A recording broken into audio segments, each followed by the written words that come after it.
There we go. All right. Sorry, everybody. We'll start that over again. If you've been watching us here, just talk without audio. That is a fun thing. Molly Putnam's here. She's putting up with my shenanigans. We apologize for that audio issue. It's never easy.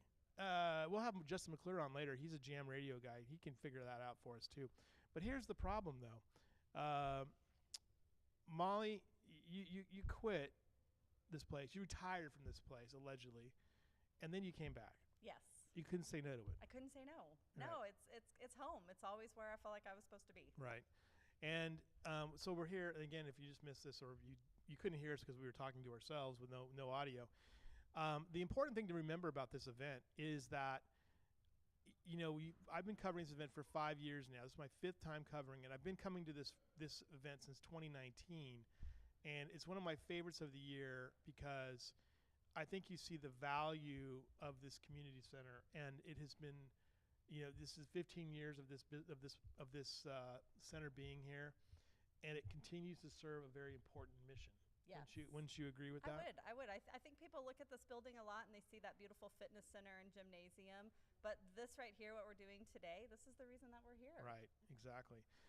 You're joining us live here on The Lead. I'm Louis Amestoy. This is Molly Putnam. She's the big boss right now. Will we see the Major today? Will he be around today? Unfortunately, he will not be. Oh, so no. he is in Dallas with his family. Oh. He will be on the 50-yard line with Jerry Jones today, thanking them for their generosity. This has happened. This has happened in the last couple of years. Yeah.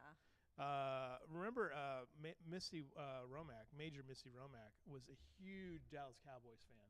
Huge. And it was always good to tease her a little bit about the Cowboys. But now Major Swires gets to go and to be a part of that as well. Yes, he does. The NFL and the NBA and Major League Baseball have all been really kind to our community. Yes, they have. And so, Jerry Jones, people love him or hate him. He's a big believer in the Salvation Army. Yes, he's on the board up there in Dallas. Right. Yeah. So it's a big deal. And just remember, when you look at the Kroc Center, too, those people own the San Diego Padres for a number of years. So sports kind of runs true to the heart of this operation as well. And that's why we have such a beautiful sports facility, too. What about Elzeth? Will we see Elzeth today? No, I don't think that we're going to see her today. That's disappointing. She's at home with her family. She's probably watching. Here's what she's doing. I can tell you right now. Elzeth Hetzler, her husband is Doug, who is the business person of the year here. He's from Gibson's Discount Center. By the way, they have a Black Friday sale tomorrow that's really, really terrific. But they have a bird. Have you heard the story about the bird? I don't know about the bird. They have a large, like a parrot of some kind, and it only speaks Afrikaans, which is a Dutch-German kind of mix. And Doug would love to get rid of it at any time. So if you need it needs a bird, they'd be happy to get rid of that bird. Because I guess it's kind of feisty. I'm going to have to ask her about that. You have to ask her about that, yeah. So she runs the kind of the program, some of the athletic programs and some of the daycare facilities here too. Like, how many different things does the Kroc host or deal with on a weekly basis? Yeah, so talking about is that we've got Kroc Academy. So we see kids in here after school every day, Monday through Friday. Mm-hmm. And then this past week, because the kids have been out of school, they've been here all day, starting at 7 a.m. up until 6 p.m. Nice. Just hanging out while their parents are working still.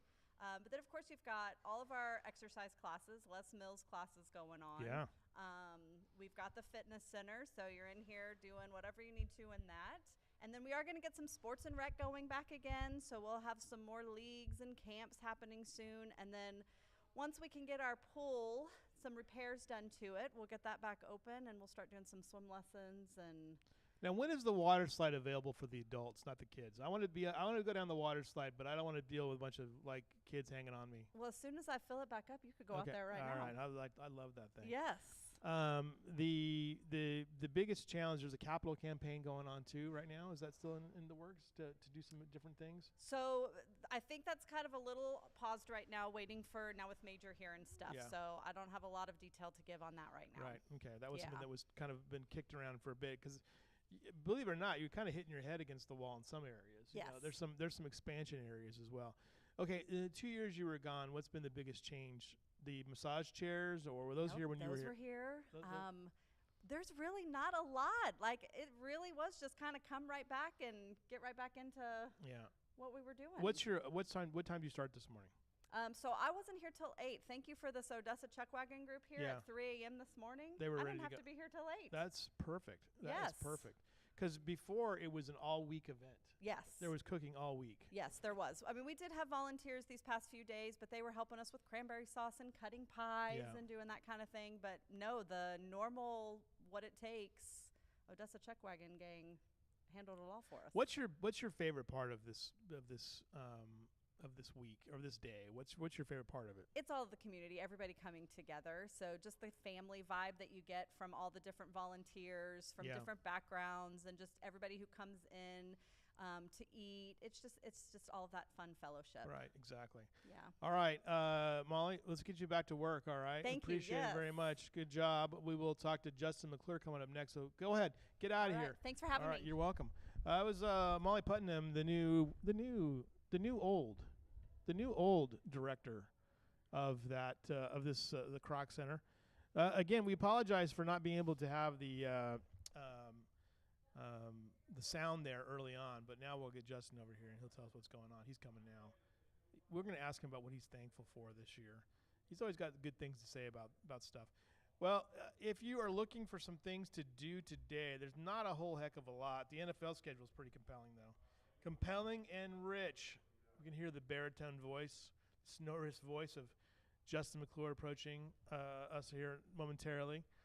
Today's game's at noon. The Packers visit the Lions. Come on up, Justin. Come up.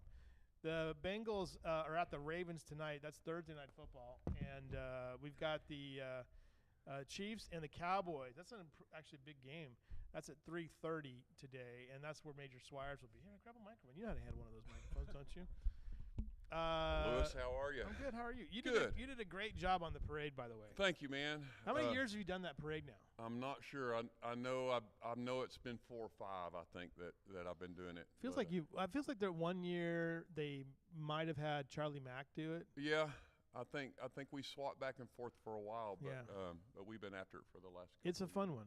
A lot of folks, man. A lot of folks. There was a lot of people that turned out for that, and I love every year we kind of have the crowd kind of cheer if they're out of town or in town, and it seemed like maybe not as many out-of-town visitors, but man, there were sure the locals sure did show up that evening. It's always interesting though. Like I got there like around 3 o'clock to set up for my stuff, and people were kind of wandering around town, and there was a lot of activity, and everything was closed off, and people who were from out of town were like, "What's happening today? We're gonna have a parade tonight." Oh, a Christmas parade, and like that kind of surprises people, but. You know, I've gotten used to it. Yeah, I mean, if you're from around here, you get kind of used to doing Christmas before Thanksgiving. It's one of my favorite things to do, actually, here in town. I mean, I thoroughly enjoy that Christmas parade. And I think, tell me what your thoughts are on this, but I felt like that's something that the community really needed. I do. I think when we start to be able to gather again as a community, that you start to heal quicker, you know, and any of those events like Halloween in the park.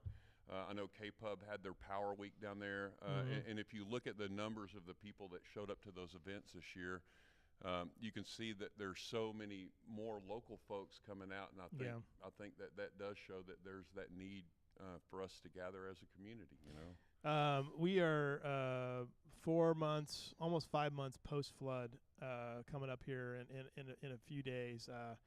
It'll be Thursday? Is that right? First, second, third, Thursday.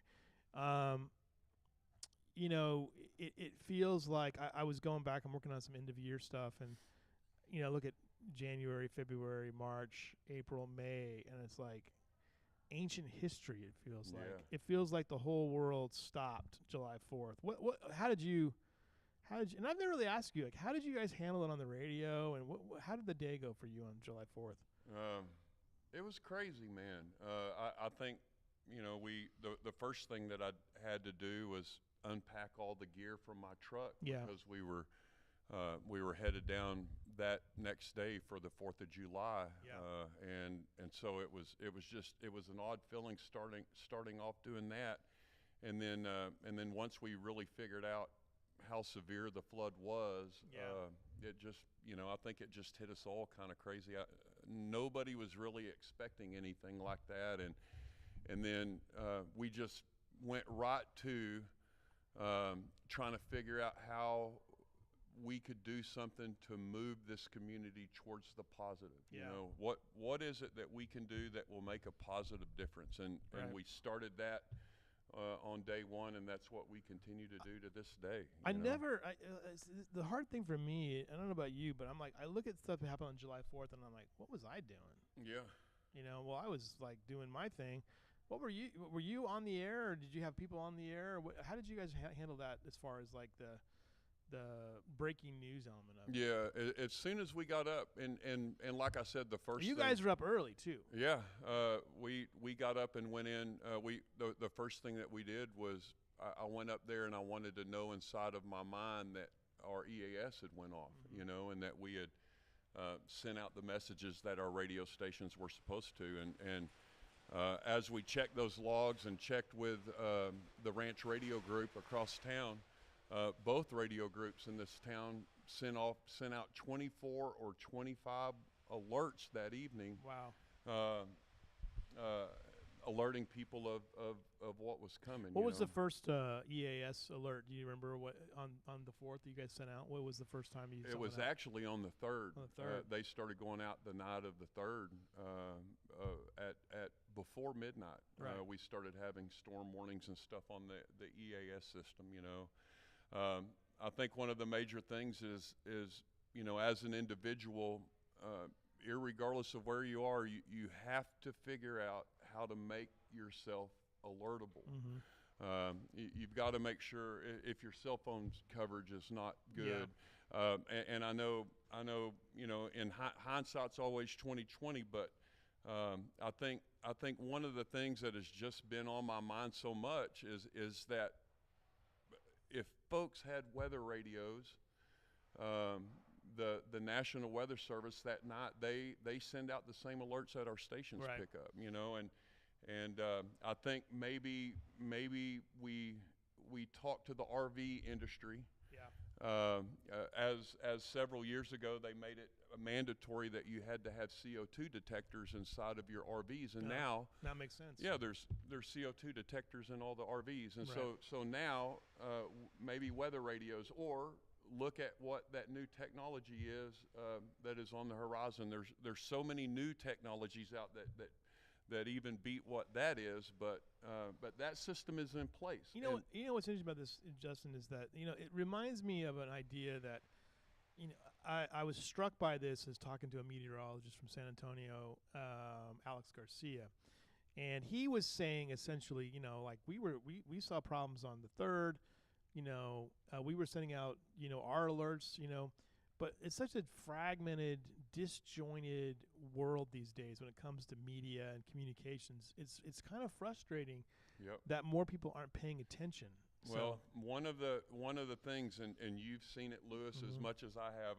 I don't know how many times I've been down in the park for a 4th of July celebration, and somebody from our community will come up and say, "Well, I had no idea we were having fireworks down here in the park," right. and so you must, whatever medium it is, whether it's Jam or the Lead or the Ranch Radio Group or our local newspapers here mm-hmm. in town. Yep.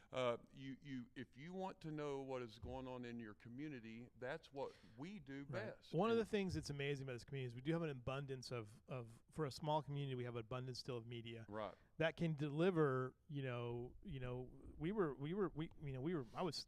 I was prepared for Robert Earl Keen and Beckman. Right. And I was like, I'm sleeping a little bit, and we were going to do a show from the little kids parade that we do every year, and then I knew that was rained out, so the show was iffy.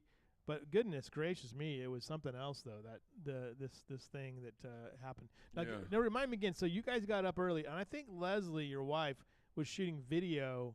At what time? You guys got some important video. I think we were on the way up to the station.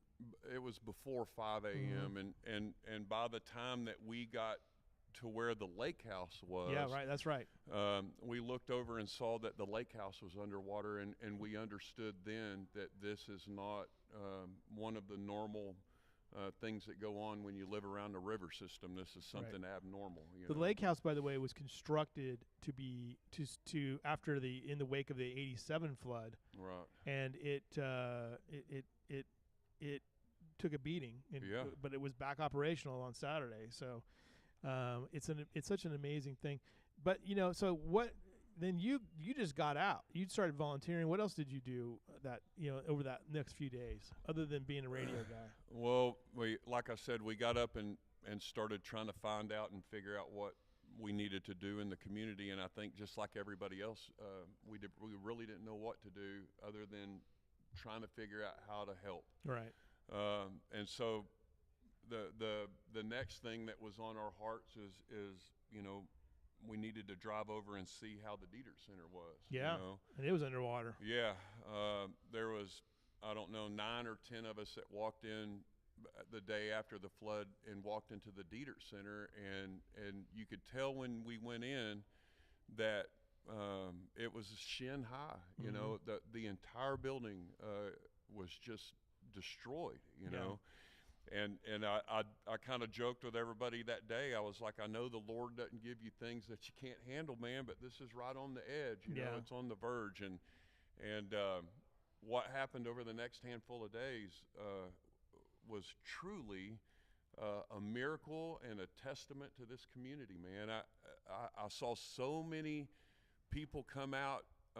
And they knew that they needed to get that Dieter Center up and running again. We feed over 300 people each and every weekday, and they rely on the food from the Dieter. Cool thing is all the surrounding towns, Meals on Wheels programs called and said, "Hey, we have your back. Right. You guys don't worry, we have your back." But the folks of this community had a different idea, and there was 70, 80 volunteers day one. Day two, there was over 100 volunteers. They tore out the floors. Carlisle Flooring came in there and rode around and tore out the floor in the dining room. They had they had a parquet floor. Yeah. And it was a challenge to get that out. I've never shoveled so much flooring in my life, man. It was crazy. But it was a flurry of activity. Yeah. I know. The folks from J.K. Bernhardt were there, helping muck the building out. They started tearing out the sheetrock, and then our clients had a meal on Monday. They had an emergency meal on Monday, and then by Tuesday, the kitchen had been opened back up. Wow! And we were serving food. So. And just the other day we went and most of the other services at the Dieter are now starting to open back up. What was you've been involved with Meals on Wheels for a long time. How long have you been involved with Meals on Wheels, and what to you, what's the value of that? You've talked about it a little bit. What's the value of that? Yeah. Well, I've been doing it for going on 6 years. I think right at 6 years now. For me, I volunteered for a selfish reason. I had all of my grandparents have passed on in my life, and so I don't really have a lot of old folks around me, and so I have been adopted by all of these folks on the Meals on Wheels route. Man, I got right now. I've had as many as 28 grandparents. Oh wow! I'm down to about 13 right now, but it is in a retirement community that we live in. It is imperative that there are programs like this. Absolutely. This program allows seniors and people to age in place and to be able to spend their last moments at home. Right. And so it is a little bit about the food. The nutrition is a big part of it, but I think one of the biggest parts is that reaching out and visiting with them. When you sign up for Meals on Wheels, you get somebody knocking on your door 5 of the 7 days of the week. And so it's a wellness check. We check and make sure that their walking paths are clear. Right. We get to know these people so well that I can walk in and I can tell if If one of my ladies is or somebody is not feeling well, I can tell if they're off that day. I can tell if they're not cognizant or if it's something that I need to bring attention to, you know. And like I said, I'm a small part of over 300 volunteers up there that provide this service for the seniors, and our community shines like no other because we don't. Because of the hard work of the Dietrich Center and the volunteer core that we have up there, there is no waiting list for a senior that needs to be fed in our community. Amazing. Yeah, And the Dietrich Center has been so resilient in dealing with funding challenges, this flood. I mean, it's been a whirlwind for sure. It's been crazy, and like I said, I think through it all, not just the Dietrich. That's just one of the many stories, you know, the miracle that took place at the VFW, man. That is a recent miracle. You know, nobody really knew that the folks at the VFW's place was so destroyed because they just activated and started. They just started working. They they just did work, right? That whole little block there from John Carlson's building to the VFW, the flood actually kind of swamped that whole area in there. It was incredible to see that, you know, that it got into the buildings because the parking lots were flooded. So there was extensive damage all up and down that part of the river for sure. Yeah. All right. So 5 months. What stands out for you? Where are we in your estimation? I think we're a quarter of a way through the marathon. Yeah. You know, and I think that it is a marathon, and I personally talked to so many people in our community that's still waiting for help. Yeah. You know, there's so many people out towards Hunt that we've talked to and interviewed, and there's some folks out there that could still use some help. So for the giving side of the community, I want them to pay attention and listen to those folks out there that are still in a situation. FEMA's helped a lot of them, and when we talk to them, they're not mad and they're not upset and screaming. They're frustrated and they need some more help. And so I think that the giving needs to continue, but I think part of being able to let people understand that the giving needs to continue is updating people about where those folks are. Exactly. And so I know Lewis does a great job of that. I know the other medias in town do a great job of covering some of that, but pay attention to those folks out along the river. And it's been a tough one for people too to deal with. You know, the FEMA's got a lot of regulations in place. You know, and some people there's steps that you got to go through. You got to go through all those steps. I mean, I went through some of those steps on the economic recovery because, you know, I'm sure like you know, I'm sure you pretty much stopped. I mean, business in July. Yeah. You know, I mean, I was like, I had this magazine planned, and I was like, okay, we're gonna get this done, woohoo! Yeah, and I don't stop. You know, grape juice just shut down. Yeah, you know, they just went straight in to figuring out what that they could do for this community, and so many people did, and you know, for us businesses, that you don't really realize the economic impact until a few months after. I could not think about revenue until I was 2 weeks past when I said I got to do this newspaper edition. Yeah. And I went to some people and I said, I need this right now. And they were like, okay, you got it. So it was great. Yeah. Lewis, I got to get out of here. All right, good job. One of my favorite things to do on Thanksgiving. Go deliver. Yeah, we go up to the rest stops between here and Bernie. Good. So we're going to go feed some of our truckers. Let us know who gets surprised strangers. the most. We'll do it, man. Count the number of people in one vehicle at one time. That's my favorite thing too. So. We'll let you know. All right. Thank you for what you do, Lewis. See you later. Appreciate you guys. Justin McClure at Jam Radio. He's a volunteer here. He's got to run. He's got to go. He's just cut that interview off. So he's got to go. He's got to make it work. Look, there's not a lot open today, everybody. And the good news is that there are some places open today. So if you need to get out to dinner, the old reliable Cracker Barrel will be open today. That's good to know. And that's about it. Let me look at my list here of things that are open. By the way, so we were mentioning earlier that there's plenty of NFL football today for you guys who are loving that at noon. This is a terrific matchup. The Packers and the Lions, traditional Thanksgiving Day game.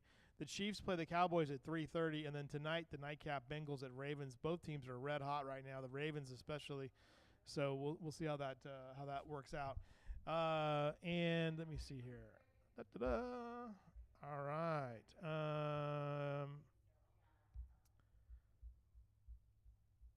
Here is our latest events that we have for the day. Starting tomorrow. Okay, the Kroc Center is obviously open. Off Main Brewing is open today, but it's only taking reservations. If you go on their Facebook page. The Shims Be Blessed will be having a food. They'll be giving a free Thanksgiving meal at Trailhead at the campus of Shriner University from 11 to 4, and check it out today at Trailhead. Trailhead is closed, but you can still go there and have a free Thanksgiving meal brought to you by Shims Be Blessed. Tomorrow over at the Turtle Creek Olives and Vines, the Berlucci pop-up tasting will be at from 4 to 7. I believe that's downtown. There's an art opening tomorrow in Center Point, and I don't know where the address on that one is off the top of my head. Live music tomorrow at Pine and Plow. Christopher Lorette will be playing at 6 o'clock. Noel Bullard at Cafe the Ridge at 6 o'clock. Checkmate Duo, Truffles and Vines at 6 o'clock. At Monty Montgomery plus Brock Bushong and Still Shakes plus Nico Little and the North Americans with Reese John Stiegel will be playing at the Lazy Days Canteen at Roddy Tree Ranch at 6 o'clock. The doors open at 6 and the music is at 8:30. And go visit their website, lazydaysandstarrynights.com. They can help you out there. The Drop Teens playing tomorrow night at Arcadia Live at 7:30, and the open mic night with Daniel Robinson of Central Provisions. Arts and Crafts over at there's a paint and sip over at the Color of Clay. And then, of course, tomorrow we have Ingram Tom Moore High School football at 6 o'clock in New Braunfels at Canyon High School. They will be playing Edna High School in the regional semifinals. This is the UIL 3A Division I Region 4 semifinals. I just call it the third round because there's a lot more rounds than this. And so, but the winner will play either Llano or Goliad in the regional final game. So that's what you have going on tomorrow. All right. I think that's probably going to – what? Oh, come on. What? What? Oh, the Odessa Chuck Wagon. Oh, good. Odessa Chuck Wagon's coming here in a minute. Saturday's events. Let me see. I've got my list here. Saturday's events coming up Saturday. You've got a bunch of things coming on Saturday. It's hard to believe it's into the month already. December 1st on Monday. Dun dun dun. Okay, we have the Hill Country Heritage Farmers Market at from 9 to 1 over the 301 Junction Highway. That's right there at 5 Points. There's the Heart of the Hills Farmers Market right in downtown at 741 Water Street in the parking lot. There's a trunk show at the Rogue Scon. Come on down, Chuck Wagon. All right, let's do it. All right, there's two spots. All right, love this. This is going to be great. You guys smell great already. You guys smell fantastic. Let me get through the rest of this little event here. It's Family Free Day tomorrow at the Museum of Western Art. That's from 10 to 4. And David Selba will be singing at Singing Water Vineyards at noon tomorrow on Saturday. JoJo Fire at Turtle Creek Vineyard at 3 o'clock. Blues Nights, the sounds of Steve Ray Vaughan is Singing Water Vineyards at 6. Later Hosen Junkies at Trailhead Beer Garden at 6 o'clock. Susan Herndon at Cafe at the Ridge at 6 o'clock. James Keith and the Q-Tips will be playing at Tail Chasers Patio and Pub. Bring your dogs at 7 o'clock. Matthew James Butler playing at Central Provisions at 7 o'clock. And Carlos and Dan at the Silver Bullets will be playing at Howdy's Bar and Grill at 7 o'clock. All right, gentlemen, grab that microphone right there. Let me make sure I have everyone's mics turned on. Okay, introduce yourselves. Let's go with you first. Who are you? Yes, sir. I'm Jason Harrington. Oh, we talked to you on the phone. Yes, that's right. That's right. You saw my dog. Your dog. Right. We were all good. And then who's with you? I got Matt Matt Wood right here. He's a, Yes, he's sir. a famous member of the Odessa Chuck Wagon. Why are you famous? Famous. I'm part of the world famous Odessa Chuck Wagon Gang. I love that. It was cool to come out there and see you guys. The big truck. I didn't know what to expect. I figured it'd be like more, but it's impressive. It is a chuck wagon, an 18-wheel chuck wagon. Well, you know, everything's bigger in Texas, right? Right. So Yeah. everything's even bigger in West Texas. Yes, so absolutely. We're good to go. Tell me again the history of the Odessa Chuck Wagon Gang. It started how many years ago? It's been You know, around for a long time. It started in 1940, and so we've been going strong for about 85 years. And when did you get involved again? I got involved back in 2010. And again, tell me what your reasoning for getting involved in You was. know what? I enjoy giving back to the community. Matt and I cooperate on ways that we can find feeds and needs for the community and serve people. And that's what we do with the Odessa Chuck Yeah. Gang. And when did you jump into this? Man, I've been involved with the Chuck Wagon Gang since I was probably 10 years old. Oh, so you're like a second or third generation kid then? No, just various means and ways. The Chuck Wagon Gang's so involved in our community in Odessa that I've just always been plugged in. And it wasn't until 4 years ago now actually, that I rookied in. Okay. And I decided, this is something that I want to make a part of my life. Right. And it means the world to me to be able to give back to my community every chance I get. And the Chuck Wagon Gang is a great advocate for Odessa, is a great advocate for our community, and we do everything we can to give back. Right. Okay. Now describe this for me. You're 10 years old, and give me your 10-year-old take on the Chuck Wagon Gang. What was it? What was that like? Shrimp Fest. Okay. Is what actually Is that started. right? Yeah. Shrimp Fest in Odessa. That already Texas. sounds good. So it's we do it. There's this huge benefit for the West Texas. No, it's Meals on Wheels that does it every February, and my dad and I have done it since I was 10 years old at least, and it's always hosted at the Chuck Wagon Gang. That's right. And that was my first experience, and every year we always do it. So you see that did they have the big truck then too? And Oh my God, yeah. All the guys, big hats, big Texas accent, big starch shirts, big personalities. All these, it's a bunch of grown men doing grown men stuff. Now let me say this though. Now a West Texas accent though is different than a Texas accent. That's a West Texas accent, isn't it? Wasn't that the case? Because I've heard people from East Texas, they don't sound like you guys. No, They don't. They sound like we have somebody here who's involved. She says she's from Beaumont, Texas, but I think she's from Louisiana. But she doesn't sound like you guys, Well, that's the deal. Once you go past like Waco, Yeah. and all that, Yeah. you're in the bad man. Yeah, right, exactly. The flood here was terrible for our county, but it was equally terrible for Odessa and Midland. I think 8 or 9 people lost their lives from the community there, Yes, sir. including some families and young couples, things like that. What was the impact? July 4th. Do you remember what you heard that day on July 4th about the flood? Well, I know for me personally, I had a friend whose niece was involved in this and lost her life, and it was devastating. Yeah. I mean, for the family, for the community, and we did everything we could. Matt reached out to me. He's like, "We got to do something for this community." And I said, "I get it," and we tried substantially to get out here and help this community, and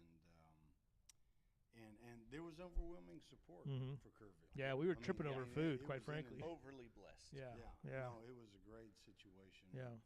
In an unfortunate Right. time, and but for us, we just tried to hold up our friends and help them as best we could in that devastating situation, and make their lives a little better. Well, a lot of us have said here that this flood response and recovery is not a short-term thing. Where Justin McClure, who was just here get ready to deliver Meals on Wheels, made a really good point that we're maybe a quarter of the way, if that, through the marathon that is the recovery. So you guys coming in and doing this is just another example of the support that we felt in this community, and I'm so grateful that you guys are both here. Is it hard to be away from your families on a day like this, or is this group tight knit? So you are family, I guess. Well, so is it hard? Of course, it's hard. Yeah. But this is a calling. Mm-hmm. We asked during the floods. Mm-hmm.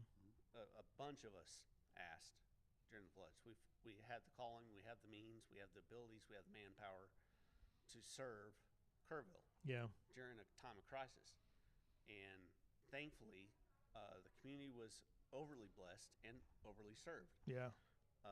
So when a very good friend of mine, Ashley, called and said, "Hey, this is a feed." Oh, you're Ashley's friend. She's a force of nature. Oh, she's a monster. Yeah, She's right. terrifying. I like. Good Yeah. Okay. God. All right. Good. She is Good. scary. I'm glad you recognize Yeah. that. Oh, absolutely. No, she's amazing. We try to contain her in a little bubble once in a Good- while. Good. God bless you Yeah. for trying. Yeah. No, but she called and she said, "Hey, this is something we are missing, and you said to call you." Yeah. I called Jason. We talked about it. And we called the organization. And we all worked through it. We figured out how to do it. Yeah. And so, is it hard? Yes, of course it's hard. But this is one of those things that's a blessing to be able to do. Mm-hmm. And when God calls you to something, you answer. How many folks did you guys bring today? Now, and the Chuck Wagon Gang, it's there's men and women, right? Or is it just guys? It's just dudes. It's just a guy. Okay. All right. But we brought about 7 guys down here to help us out with Yeah. this little feed, and we cooked enough for about 1,400 folks. Wow. For the community, and It smells fantastic. yeah. Thank you. Yeah. And it's, you were talking about this being a marathon. Absolutely. Mhm. This is not a one-time thing. We did it for San Saba Mm-hmm. because, again, the call was made and we answered it. Yeah. That's what we do. I think, I just know that historically, like communities that have oil and gas production, they're kind of used to sometimes having, problems or accidents and like that. And there is this sort of like, response mechanism in place from the community. Is that kind of what drives Odessa and Midland? Is that the kind of community, because it's close-knit because of the industries that are there? Or how would you describe Odessa and Midland? Yeah, I would say that's true because, most of us serve the oil and gas industry. Yeah, right. And so, when there's a need there, whether it's an accident or some type of catastrophe, any one of us is ready to jump to the forefront and Right. take care of business. And Matt owns his own, restaurants, and Oh, do you? All so right. he's Oh. heavily involved Yeah. in that as well. Yeah. I just know that in my experience working in oil and gas, that our company was very forward thinking and very community engaged as well. And so I know that's a big part of the industry. Matt, what restaurants do you own? Well, I appreciate you asking.